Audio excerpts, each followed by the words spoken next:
जय जय श्री राम। आप सभी का जीवन मंगलमय हो। भारत संस्कार मंच YouTube channel, Facebook, Instagram, Twitter, x पर आप सभी महान भावों का वंदन, अभिनंदन एवं स्वागत है। इस संचार क्रांति में भारत की संस्कार संस्कृति का समर्थन करके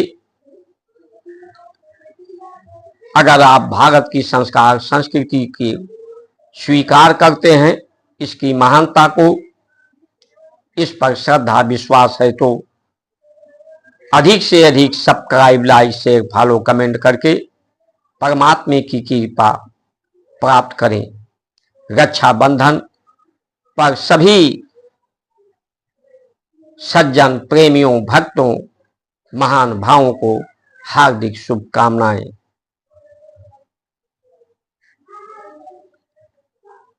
आज जो न्यायिक प्रणाली है, न्यायिक प्रणाली ऐसी है जिसको लोग अंबेडकर जी ने बनाया है। पता नहीं ये न्यायिक प्रणाली अंबेडकर जी की ही बनाई है या अंबेडकर के द्वारा जो मूल प्रस्तावना थी उसे बदल करके इस संविधान को असंवैधानिक बना दिया गया है। उस न्याय व्यवस्था में आप देखें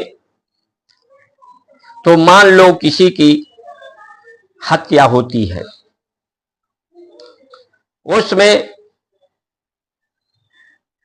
आदमी झूठ गवाही देता है, झूठा किसी पर आरोप लगाता है या सत्य लगाता है, और उसमें जो विवेचना होती है सत्य के आधार पर होती है या गलत आधार पर होती है। न्यायालय में विचाराधीन होता है, विचारणीय होता है, सत्य होता है कि असत्य होता है। लेकिन इसमें जिसके परिवार की हत्या होती है उसके साथ क्या न्याय होता है? उसका तो सहारा, सहयोगी छीन जाता है। उसे तो कोई शारीरिक साथ छूट जाए तो आर्थिक साथ तो सहयोग मिलना चाहिए। न्याय तो यही कहती है, और विदेशों में इसी तरह की न्याय व्यवस्था है कि उस पर बहुत बड़ा जुर्माना लगा करके वो जुर्माना जिसके परिवार की हत्या होती है उसे दिया जाता है। यहां ऐसी व्यवस्था नहीं है। उसी में एक न्यायालय से उसे जमानत नहीं मिलती, हाई कोर्ट में गया, मान लो जमानत हो गई, या यहां पर सत्र न्यायालय में सजा हुई, हाई कोर्ट से वो छूट गया, तो इसमें जिसके ऊपर आरोप लगा उसका मानसिक, शारीरिक, आर्थिक उत्पीड़न उसका भी होता है, और जिसके परिवार समाप्त होते हैं उसे कुछ मिलता नहीं, बल्कि गवाहों, सबूतों को देख कर देना और उसे स्मरण रखना उस बैर को, वो भी पुनः अपराध करने की दिशा में बढ़ता है। इसमें ये नहीं देखा जाता है कि झूठी गवाही जो कारण है, जैसे भारत की संस्कार संस्कृति में कारण को ही कर्म का आधार माना गया है, कारण परमात्मा को माना गया है, और कर्म जितने हैं उन्हीं के द्वारा माना गया है। इसी से अहंकार की अहंकार से निवृत्ति होकर ही व्यक्ति सुख, शांति, सौहार्द से रहता है। एक दूसरे का आदर सत्कार इसी भावना से होती है। लेकिन यहां कारण नहीं देखा गया कि उसकी हत्या का कारण क्या है, अपराध का कारण क्या है, और जो कारण है उस कारण को समाप्त होना चाहिए या उस कारण को दंड मिलना चाहिए, चाहे वो झूठा गवाही देने वाला हो, मुकदमा लिखाने वाला हो, जांच करने वाला हो, या वो जज जिसने गलत निर्णय दे दिया हो।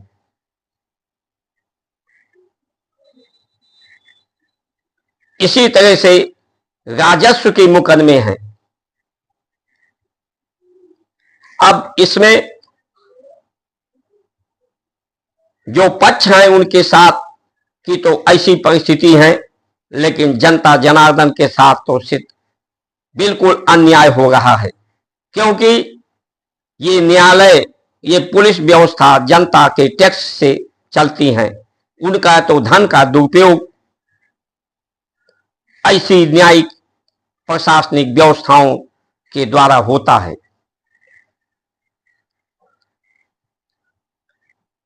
महंगाई का कारण हम नहीं देखना चाहते, भ्रष्टाचार के कारण को नहीं देखना चाहते, अन्याय के कारण को नहीं देखना चाहते, बीमारी के कारण को हम नहीं देखना चाहते।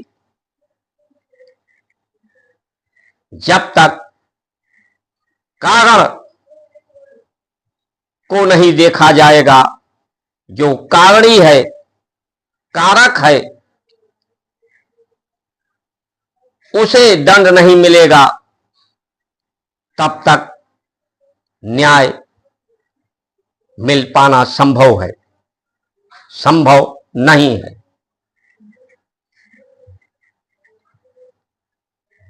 बात कर लेते हैं जो जात पात भाषा लिंग के आधार पर बटे हैं।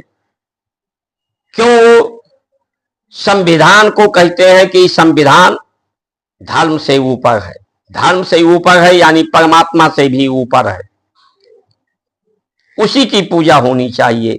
जो संविधान न्याय तक समय से नहीं दे पाता, जो अनेकता में एकता नहीं कर पाता, जात पात मजहब भाषा आधार पर अलग अलग भेदभाव पैदा करता है, मतभेद पैदा करता है, अलग व्यवस्था दे करके। भारत की संस्कार संस्कृति समभाव सर्वांगीण उन्नत की बात करती है, और ये एकांगीय विकास की बात करती है। एकांगीय विकास क्या? सिर्फ बुद्धि को बढ़ाया गया है, और बुद्धि के द्वारा विज्ञान को बढ़ाया गया है, विज्ञान के द्वारा आविष्कार को बढ़ाया गया है।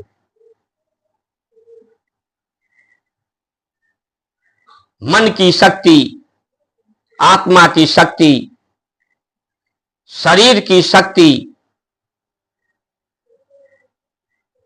परमात्मा की शक्ति को नकार दिया गया है। और हमारी भारत की संस्कार संस्कृति सभी शक्तियों सभी बलों का पराभाव करती है, सबको संचय करती है, संगठित करती है, सबको स्वीकार करती है।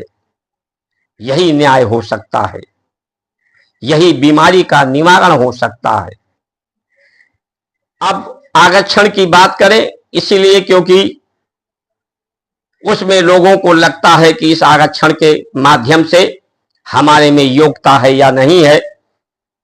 जो अयोग्य है उसे पिछाड़ करके अयोग्य को ना देकर, योग्य को ना देकर अयोग्य को मौका मिलेगा। आरक्षण के माध्यम से जो नौकरी थी, आज नौकरी ही नहीं है, तो आरक्षण आपको क्या मिलेगा? न्याय के मामले में जो आरक्षण एसटी लगता था, जब समय से न्याय ही नहीं है, तो उसका लाभ आपको क्या मिलेगा? बात राजनीति की करें जिसमें आरक्षण की बात है, तो उसमें भी किसी दलित पिछड़ा, जिसको निर्बल, असहाय, गरीब, आज के समय में किसको चुनाव लड़ाया जा रहा है, लड़ सकता है। एक ग्राम प्रधानी में 5-7 लाख रुपए लगते हैं, विधायकी में कई लाख लगते हैं, सांसदी में करोड़ रुपए लगते हैं। तो इससे भी आपको कोई आम जनमानस, जो पिछड़े, दलित, अति पिछड़े, उनको कोई लाभ मिलने वाला नहीं। ये सिर्फ लोगों में संशय, शंका को, शोक को, संताप को, बीमारी को, बेरोजगारी, महंगाई को ही पैदा करने वाला है। इसलिए सभी समस्याओं का जो हल है वो बैल और उसे पैदा करने वाली गौ माता, और जो हल होता था किसान के पास, उसी को हल कहा जाता है। आज भी किसी भी समस्या का समाधान होगा भारत के, चाहे बेरोजगारी, बीमारी, महंगाई, भ्रष्टाचार, तो इसी हल बैल से ही समाधान निकलेगा। किसान सिर्फ अन्न ही नहीं पैदा होता उससे जीवन भी पैदा होता है, उसी अन्न से विचार भी पैदा होते हैं, उसी विचार से कर्म भी पैदा होते हैं, उसी अन्न से संस्कार भी पैदा होते हैं, उसी से वीर भी पैदा होता है। जो भगवान के रूप में भगवान की जैसा कार्य कर रहा है, भगवान के कार्य को में सहयोग कर रहा है किसान, जब तक उसे भगवान की जैसे मान्यताएं, आदर, सत्कार और पूर्ण रूप से उसके तरफ पूरे संसार का ध्यान उसकी ध्यान रखने के लिए नहीं होगा, तब तक समस्याओं का समाधान नहीं होगा। जब तक महानगरों, नगरों के कूड़े अवशेष को ट्रीट प्लांट लगाकर जैविक खाद, गौ माता, यज्ञ के द्वारा, गुरुकुल के द्वारा जब तक व्यवस्था नहीं होगी, तब तक समाधान नहीं होगा। मंदिर कुछ पाने के लिए नहीं होता, जो सामर्थ्यवान है उसे देने के लिए मंदिर है, कि आप जाकर के वहां अर्पित करें, समर्पित करें। और मंदिर का काम भी है वो भी दे। मंदिरों में जो संगठित धन है उसे गौशालाओं के लिए, यज्ञशालाओं के लिए, आयुर्वेद के लिए,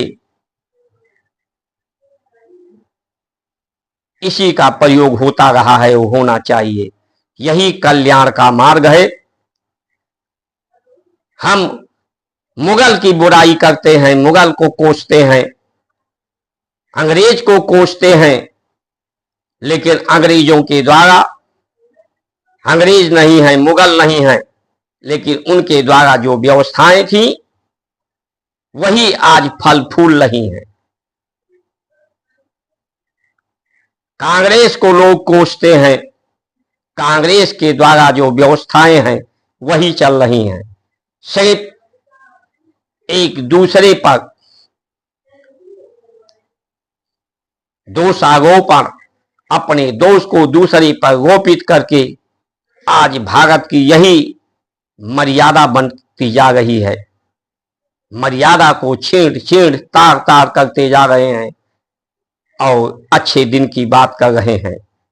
किसान, आम जनमानस कर्ज में, सामाजिक कर्ज, बैंकों का कर्ज में जीवन जी रहा है।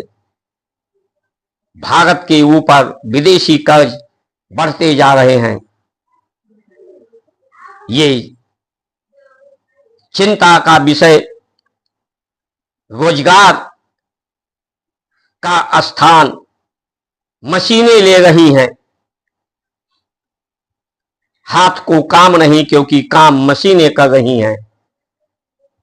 भारत में के बाजार में 50% से ऊपर सामग्री विदेशों की है।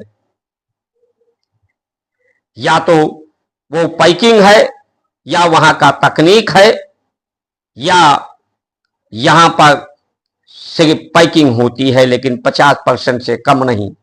तो बेरोजगारी कैसे दूर होगी? महंगाई जब इतने लोगों को प्रशासनिक, राजनीतिक, न्यायिक, स्वास्थ्य सेवाओं में अधिक इतना वेतन भत्ता है, तो उसी के लिए टैक्स ज्यादा प्रयोग हो रहा है। तो टैक्स ज्यादा होगी तो महंगाई भी होगी।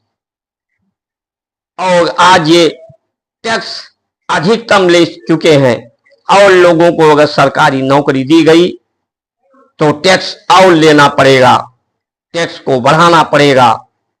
और टैक्स को अब और बढ़ाने का मतलब लोगों के जीवन को ही, अभी तो किसी तरह से उधार मर मर के लोग जी रहे हैं, तब जीवन ही लोगों का छीनने लगेगा। लोग सड़कों पर उतर करके एक बहुत बड़ी तांडव का रूप ले सकती है। इसलिए समस्याएं चारों तरफ प्राकृतिक रूप से, सामाजिक रूप से, जात पात, भाषा, लिंग के आधार पर वैर, जो हिंसा के माध्यम से, वैश्विक युद्ध के माध्यम से, चारों तरफ सिर्फ समस्याएं ही दिखाई पड़ रही हैं। इसलिए समय रहते सजग हों, सावधान हों,